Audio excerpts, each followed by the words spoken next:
अदरक और शहद। अदरक में कई औषधीय गुण होते हैं जो उल्टी और मतली को रोकने में मददगार होते हैं। बच्चे को बार बार उल्टी हो रही हो तो अदरक का एक टुकड़ा लेकर उसका रस निकाल ले।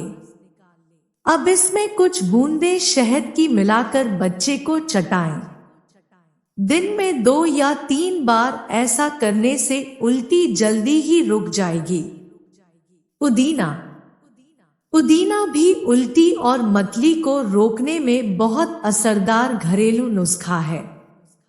इसके लिए ताजा पुदीने की पत्तियां लेकर उसका रस निकाल लें। अब 1 चम्मच पुदीने के रस में नींबू का रस और कुछ बूंदे शहद की मिलाएं। इस मिश्रण का 1 चम्मच दिन में 2 से 3 बार बच्चे को दें।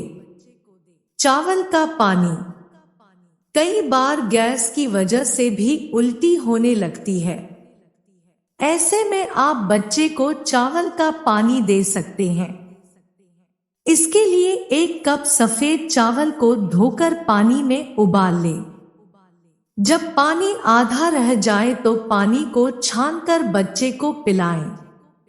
ऐसा करने से उल्टी और मतली से जल्द राहत मिलेगी। इलायची।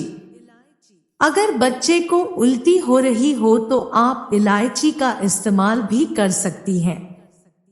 इसके लिए आधा चम्मच इलायची के बीजों को पीसकर इसमें थोड़ी सी शक्कर मिलाएं। इस मिश्रण को बच्चे को दें। ऐसा करने से उल्टी में तुरंत आराम मिलेगा। सौंफ। सौंफ का इस्तेमाल भी उल्टी और मतली को रोकने में बहुत कारगर घरेलू नुस्खा है। इसके लिए 1 कप पानी में 1 चम्मच सौंफ डालकर उबालें।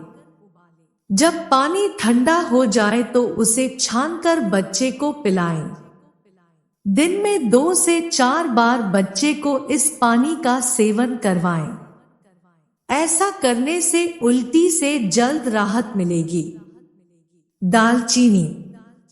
अगर बच्चे को बार बार उल्टी हो रही हो तो 1 कप पानी में 1 टुकड़ा दालचीनी का डालकर उबालें। जब पानी ठंडा हो जाए तो उसे छानकर बच्चे को पिलाएं। ऐसा करने से उल्टी में तुरंत आराम मिलेगा। अनार का रस। अनार का रस भी उल्टी और मतली को रोकने में कारगर उपाय है। अगर बच्चे को उल्टी हो रही हो तो अनार के रस में थोड़ा सा नींबू का रस मिलाकर बच्चे को पिलाएं। इससे बच्चे के उल्टी आना बंद हो जाएगी।